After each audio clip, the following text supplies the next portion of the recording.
Dear learners, today we will be commencing our discussion on a new area under offences related to women and children, specifically focusing on offences related to marriage. So, let's dive into the first key area under offences related to marriage, which is dowry death.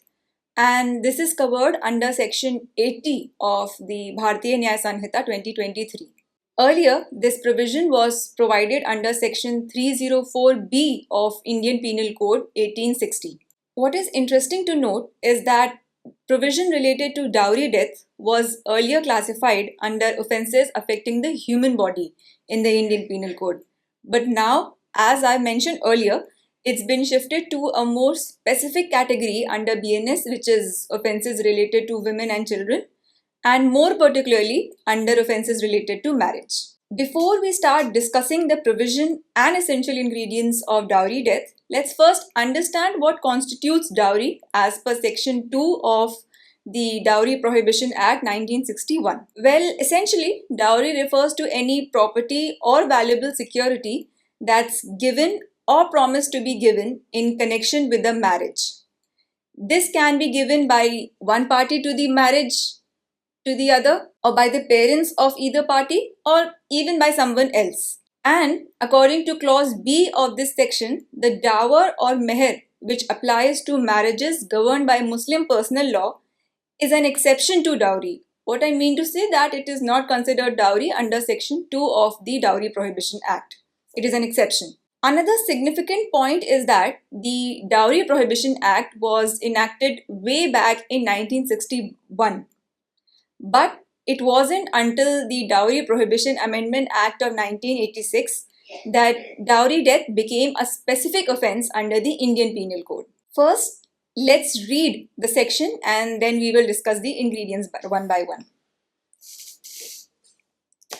Where death of a woman is caused by any burns, where death of a woman is caused by any burns or bodily injury or occurs otherwise than under normal circumstances within 7 years of her marriage, and it is shown that soon before her death she was subjected to cruelty or harassment by her husband or any other relative of her husband for or in connection with any demand for dowry. Such death shall be called dowry death, and such husband or relative shall be deemed to have caused her death. Now let's understand these essential ingredients one by one.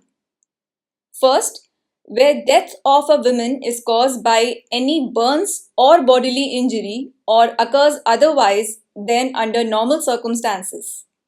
This is the first key element. The death has to be unnatural. It could be due to burns, some physical injury, or any other circumstances that is not considered normal. So what does otherwise than under normal circumstances mean? It basically covers situations where death isn't natural or expected, and the situation varies depending on the facts and circumstances specific to each case. Third ingredient, within 7 years of her marriage. The law specifically mentions this time frame. The death has to occur within 7 years from the date of her marriage. This is significant because the early years of marriage are often considered a vulnerable period for the women, and the law aims to provide extra protection during this time. Fourth, it is shown that soon before her death, she was subjected to cruelty or harassment. This brings us to the element of maltreatment. There needs to be evidence that the woman was facing cruelty or harassment not long before her death.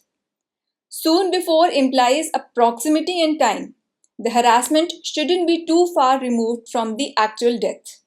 Fifth, by her husband or any relative of her husband. This means that the cruelty or harassment to which women is subjected to is typically perpetrated by the husband or someone related to him. This could include in-laws or even other close relatives of the husband. Sixth ingredient, which is the most important ingredient pertaining to this section, for or in connection with any demand for dowry. Here's where the dowry comes into the picture. The harassment or cruelty has to be linked to a demand for dowry. Dowry, as we all know, involves property or valuable security given in connection with the marriage. The demand can be direct or indirect, meaning thereby it could be a clear request for money or property, or a more subtle indirect pressure or harassment linked to a dowry requirement. So, if the above ingredients are classified, then such death shall be called dowry death, and such husband or relative shall be deemed to have caused her death. So, let's summarize what we have learned so far. That for a death to be classified as a dowry death, you need an unnatural death of a woman within 7 years of her marriage with evidence of dowry related cruelty or harassment by the husband or his relatives happening close to the time of the death. Subsection 2 of Section 80 provides for the punishment of this offence. It states that whoever commits dowry shall be punished with imprisonment for a term which shall not be less than 7 years, but which may extend to imprisonment for life. Additionally, the offence is cognizable, non-bailable, non-compoundable, and triable by the courts of session. Although these terms are the ones you will be learning in another course which is related to procedural laws, but I'll give you a brief explanation of these terms for your understanding. Cognizable offences are those offences where the police can take cognizance themselves and start the investigation of the case without any warrant. Non-bailable offences are those offences, as the name suggests, where bail is a privilege and only the courts can grant it. A person cannot ask to be released on bail as a matter of right. Thirdly, the non-compoundable offences are those offences that cannot be settled out of the court through a compromise given their serious nature, and the case must proceed to a full trial to determine the outcome of acquittal or conviction. Although the section on dowry death is relatively concise and has fewer essential ingredients, but we can gain a deeper understanding of these elements through relevant judicial decisions. One of the most significant and influential cases in this regard is Shanti versus State of Haryana. This case laid down the foundations for explaining dowry deaths under the Indian criminal law. The court basically talks about how Section 80 of BNS interacts with Section 86 pertaining to cruelty to which a woman is subjected to. The court clarifies that Section 80 itself doesn't explicitly define cruelty, and this term has to be understood in conjunction with Section 86 of Bharatiya Nyaya Sanhita. In simple terms, Section 86 provides that cruelty covers situation where a woman faces harassment or threats, either mental or physical, because of demands for dowry. And such harassment should be of such a nature that it's likely to drive the woman to commit suicide or cause grave injury or danger to her life or limb. The Supreme Court in this case emphasized that Section 80 and 86 are interconnected. They share a common background regarding cruelty.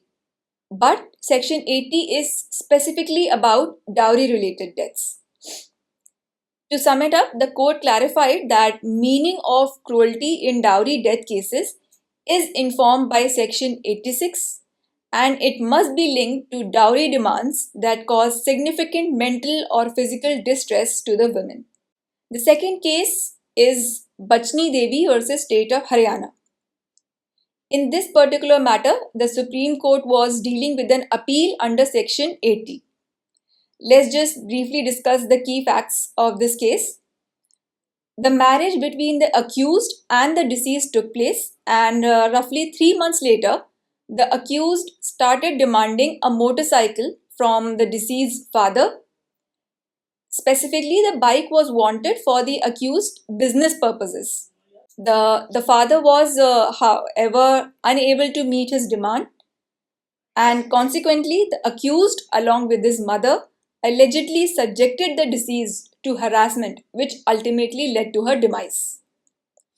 The trial court The trial court examined the evidence and found both the accused and his mother guilty and sentenced them to 7 years of rigorous imprisonment.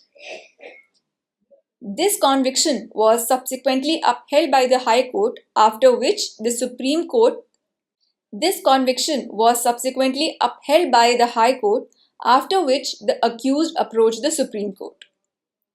Before the apex court, the counsel for the appellants argued that request for a bike intended for business use does not qualify as a dowry demand, and therefore the offense of dowry death is not made out in this case.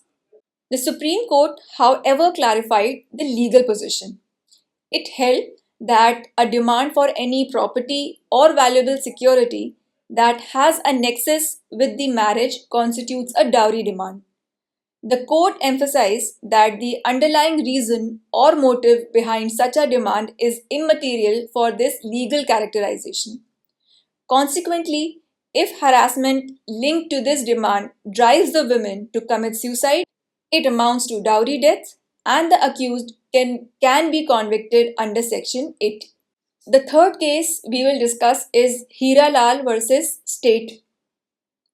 In this case, the court held that the term soon before is a relative concept wherein no universal time frame can be prescribed for determining the proximity between dowry related harassment or cruelty and the resultant death of the women.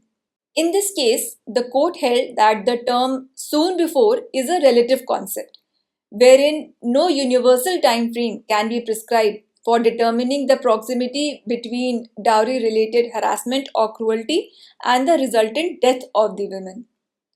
The court relied on a proximity test to assess whether there exists a pertinent link between the alleged dowry demands and the death under Section 80 of Bharatiya Nyaya Sanhita and Section 118 of Bharatiya Sakshya Adhiniyam. What it means is that if the connection between the dowry related cruelty or harassment and the death is so remote in time that it no longer has a significant impact on the women's mental state, then it would not be considered a relevant factor in determining dowry death. We will discuss one more important case of Reema Agarwal versus Anupam, wherein the court was tasked with interpreting the term husband under Section 80 of Bharatiya Nyaya Sanhita. The apex court examined whether the definition includes only legally wedded males or extends beyond under specific circumstances. It was held that the term husband isn't restricted only to legally valid marriages. It was held that the term husband isn't restricted only to legally valid marriages. It covers a man who enters into a marital arrangement, even void or voidable, and subjects the women to cruelty or dowry demands. And the Honorable Court very rightly discussed the legislative intent behind the provision and emphasized that the purpose of this provision is to protect women from harassment for dowry. So, technicalities about marriage validity shouldn't undermine the legislative intent. Even if a marriage is later found invalid, the dowry related provisions still apply as long as the parties entered into a marital relationship. And that brings us to the conclusion of today's lecture. We have explored the concept of dowry as defined under Section 2 of the Dowry Prohibition Act and delved into the essential ingredients of dowry death as outlined in Section 80 of Bharatiya Nyaya Sanhita. We have also examined the punishment prescribed for this offense and discussed several landmark cases that have shed light on the judicial interpretation of crucial terms and provisions. With this, I end today's lecture. Thank you.